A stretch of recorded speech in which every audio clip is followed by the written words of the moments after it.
먼저 황신혜 씨가 어머니가 투병 중인 거를 좀 공개했네요. 네. 그 위암 투병 중이신데 너무 다행히도 굉장히 초기에 발견을 하셨고 지금 예. 입원 중이다 이제 하면서 그 사연을 전했는데요. 왜 누군가를 병간호할 때 좀 삶에 대해서 다시 한번 생각해 보잖아요. 그렇죠. 그래서 정말 후회하지 않게 조금이라도 덜 후회하게 우리 최선을 다해 살자 이런 얘기를 했고요. 또 이제 본인 얼굴이나 엄마 얼굴을 올린 게 아니라 엄마의 발 사진을 올렸는데 예. 그걸 두고 이렇게 얘기합니다. 이제 지금 황신혜 씨 어머니가 80세인데 80세 그 어머니의 말이 무슨 아가씨 발 같다. 너무 예쁘다. 이렇게 예쁜지 처음 알았다. 이 얘기는 아마 우리가 이제 부모님의 그 몸도 좀 평상시에 잘 살펴드리자 이런 얘기를 하고 있는 것 같습니다. 유영현 대표 자식들은 부모님들이 아파야 조금 정신을 차릴 측면이 있어요. 그렇죠. 건강하시면 평생 오래 영원토록 부모님은 살아계실 것 같다는 생각이 네. 들죠. 그래서 좀 무관심하기도 한데 어머니가 갑자기 위암 뭐 초기 선고지만 선고를 받으면 80 노모지만 뜨거 하는 거죠. 아이고 어머니 안 계시면 나 어떡하지? 어떡하지? 이렇게 마음이 급한 거죠. 그 57세 황신혜 씨도 57세니까 인생을 어느 정도 살았으니까 그만큼 더 발 사진을 올린 거는 발이 족적이라는 말 했잖아요. 예. 한 사람의 인생을 얘기할 때는 족적, 발의 흔적이라고 얘기하잖아요. 저 발로 어떻게 보면 80년 어머니가 살아오신 거니까 그 어머니에 대한 추억이 모든 게 서려 있는 게 저 발이죠. 그래서 저 발이 그냥 발이 아니라 꼬랑내나는 발이 아니라 어떻게 보면 아름다운 발이죠. 저 발로 뛰어다니면서 자녀들 키우고 남편도 돌아가셨는데 가정도 꾸리고 그러네요. 한 거죠. 예. 그리고 베트남의 박항서 감독도 그 많이 그 지도자가 추앙받는 게 선수들 발을 씻어줬잖아요. 그 발을 씻어준다는 게 뭐예요? 너하고 나하고 같이 간다는 그 뜻이잖아요. 그 성경에도 왜 예수님도 아마 발 씻어드렸을걸요? 그런 의미에서 어머니의 발을 저렇게 사진 찍어서 SNS에서 올린다는 거는 어머니에 대한 무제한의 사랑의 표현이다 이렇게 네, 봅니다. 네. 근데 황신혜 씨가 과거에 동생 관련해가지고 또 동생도 좀 안 좋은 사고가 있었더라고요. 맞습니다. 20년 전에 교통사고를 당했는데 그때 목을 다쳤고요. 네. 목 이하의 신경이 다 끊어지고 그래서 이제 목 이하로 전신마비가 됐다고 해요. 근데 이제 이것에 그래도 굴하지 않고 부족화가로 활동 중인데 네. 굉장히 밝은 어떤 꽃의 아름다움 그런 걸 그리는데 그림이 상당히 좋고 이런 부분이 또 우리가 또 이제 좀 그림을 볼 수가 있었는데 최명길 씨랑 황신혜 씨가 절친이거든요. 네. 그래서 두 사람이 같이 황신혜 씨 동생의 전시회에 가서 찍은 사진 모습 공개했는데 그걸 통해서 이렇게 좀 간접적으로라도 보니까 그림이 굉장히 좋더라고요. 그래서 이제 이 황신혜 씨 보기에 너무 감사한 일이죠. 동생이 그래도 이렇게 화가로 활동하고 또 그런 천사 같은 아내를 만나서 결혼해서 또 아내의 힘으로 이런 그림을 그리는 게 아닌가라는 생각을 네. 하다 보니까 또 동생도 다쳤었고 어머니도 암에 걸리고 하면서 좀 황신혜 씨가 인생에 대해서 여러 생각들을 네. 하고 있는 것 같습니다. 근데 손정혜 선수 동생분도 대단한 것이 거기서 좌절하지 않고 새로운 일을 시작을 한 거거든요. 네, 긍정적인 에너지가 높으신 분이라고 생각이 들고요. 네. 사실은 그 목 아래로 신경이 끊어졌다고 한다면 그 고통이라든가 앞으로 나의 좌절 이런 것들을 생각했을 텐데 오히려 그림을 통해서 사람들한테 희망과 따뜻함을 주시는 분이 아닐까 생각이 들고요. 그런 따뜻한 마음이 있기 때문에 또 좋은 아내하고 지금 행복한 결혼 생활을 하고 계신 거 아닐까 싶은데 아마도 황신혜 씨도 굉장히 많은 예술적 영감을 주고 동생에게 많은 지원을 해주지 않았을까 생각이 듭니다. 예. 다른 분이 이제 또 이영자 씨 가정사도 굉장히 많은데 어머니가 반신마비가 왔었어요? 네, 지금 이영자 씨 나이가 52세인데 네. 바로 그 나이쯤에 어머니가 53세에 반신 불수가 된 거예요. 그런데 어떻게 보면 행운이 그 이영자 씨가 그때쯤 연예인이 됐고 네. 그래서 그때 이제 데뷔 초부터 막 모은 돈으로 다행히 어머니 수술을 할 수 있었다는 거죠.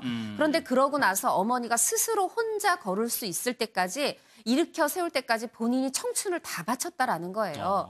근데 이게 어머니가 괜히 그러셨던 게 아니라 하루 3시간만 자면서 생선 장사도 하고 시장에서 장사하면서 이 자녀들을 키우신 거죠. 네. 그러면서 너무 잠도 안 자고 본인의 몸을 살피지 않고 일을 하다가 그렇게 쓰러지셨고 또 그 즈음에 어떤 사고가 있었냐면 그 이제 많이들 알려졌는데 냉동고 시장의 냉동고 안에 갇히고 네, 그러다 보니까 본인 충격도 받고 하면서 쓰러지셨던 거거든요.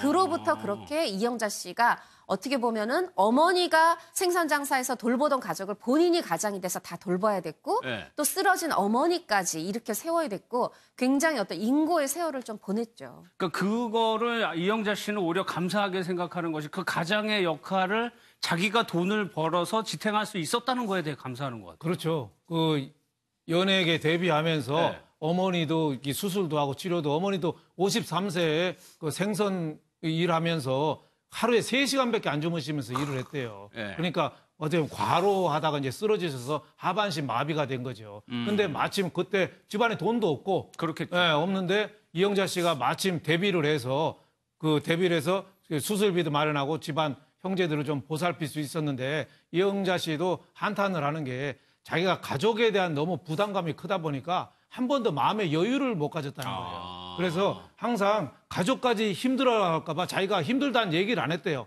그래서 마음의 문을 꽉 닫고 살았대요. 그 여유를 못 가지고 항상 그 누가 알까 마음을 졸이고 난 거예요. 그러니까 이영자 씨가 저 얘기를 한 게 TV 프로에 웬 아버지가 나와요. 네. 가장이 돈가스집 하는 가장이 나오는데 그 가장이 휴가를 1년 내에 한 번도 안 가고 네. 부인도 하여튼 뭐 교통사고가 나도 일하라고 하고 아들도 그 용돈도 거의 안 주면서 그 가게에서 그 혹사를 시키고 하는 그 아버지가 방송에 나왔거든요. 그 아버지를 보고 이영자 씨가 한 얘기가 그 나도 너무 쫓기면서 살다 보니까 가족하고 함께 하는 시간이 없었다. 가정으로 좀 돌아가야 된다. 그래서 그 나온 가장 남편한테 좀 더 여유를 갖고 그 가정으로 좀 돌아가라. 이런 얘기를 일종의 뭐 컨설팅 해준 거죠. 그런 프로에 나온 얘기입니다. 네. 자기 경험을 빗대. 그렇죠. 자기도 너무 힘들게 살아왔다는 거죠. 이제 52세밖에 안 되는데도 불구하고 연예계 데뷔한 지 한 20, 30년간 너무 힘들게 살아왔으니까 네. 그게 따지고 보면 뭐 후회가 된다는 건데 그게 따지고 보면은 그런 까르페 디엠이라는 말이죠. 까르페 디엠.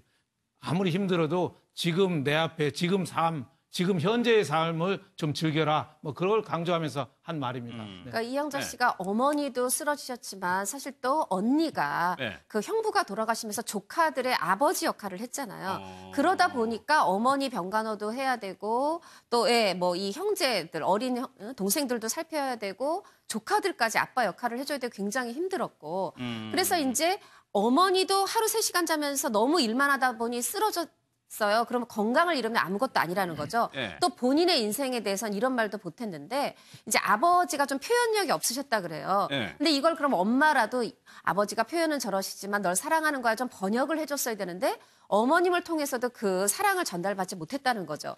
그러다 보니까 지금 50평생을 자기가 방황을 했다. 그래서 네. 말하자면 이제 그 일하는 시간도 줄이고 자녀에 대해서도 아들에 대해서도 딸에 대해서도 이렇게 좀 사랑한다는 표현을 하면서 사셔라. 그런 얘기를 이제 본인의 가족사를 통해서 얘기를 하는 건데 사실 이영자 씨가 이 굉장히 그러니까 고단한 인생을 살았고 그걸 솔직하게 얘기하면서 하는 말들이기 때문에 더욱더 대중이 그 말에 공감하는 그 폭이 굉장히 깊고 넓습니다. 그러니까 가장의 한 집안의 가장 역할을 막내딸이 그걸 해왔다는 거 아니에요? 몇십 년 그렇죠. 동안. 그렇죠. 예, 그러니까 가정적으로 부담이 힘들었는데 힘들다는 얘기를 하면 가족이 힘들까 봐 더 얘기를 안 하고 그렇게 되나요? 자기가 짐을 다 안고 살았다는 거죠. 그러니까 지금 금방 얘기했지만은 그 아버지에 대한 약간의 서운함이 있어요. 예, 예, 예. 아버지가 자기한테 대한 사랑 표시를 하나도 안 했대요. 아버지가. 그러니까 예, 우리 딸 고마워 뭐 이런 얘기도 아예 안 한 거예요. 예, 우리나라 대부분 가장들이 좀 그렇긴 하죠. 저도 좀 그런 점이 있는데 예. 그런 표현을 하나도 안 한 거예요. 야, 고맙다. 너 때문에 산다. 뭐 이런 얘기를 안 하고 아예 아버지가 아무 얘기도 안 했다는 거예요. 예. 예, 그래서 그 TV 프로그램에 나오는 그 돈가스 집 하는 가장 그분도 가족에 대한 표현을 전혀 안 하고 가족들을 다 일만 시킨다고 해서 그런 얘기를 했다는 건데 그 이영자 씨 얘기 들어보면은 우리나라 노후 문제가 다 따지고 보면은 남자 여자 중에서 여자는 문제가 없고 남자가 진짜 노후 문제가 있는 거 아닌가. 그 자기가 표현을 못 하니까 이영자 씨 아버지도 그런 표현을 안 한 거에 대한 이영자 씨가 좀 서운한 마음, 그런 게 좀 많지 않았느냐 생각이 듭니다. 그러니까 손정혜면서 이영자 씨가 그런 표현을 하는데 사랑받고 있다는 느낌이 없었다는 그게 좀 상처가 됐었던 거예요. 그렇죠. 그래서 이제 솔직히 원망스러울 때도 있고 미울 때도 있었다는 거 솔직한 감정입니다. 가족들끼리 티격태격 싸우거나 상처받는 일 많잖아요.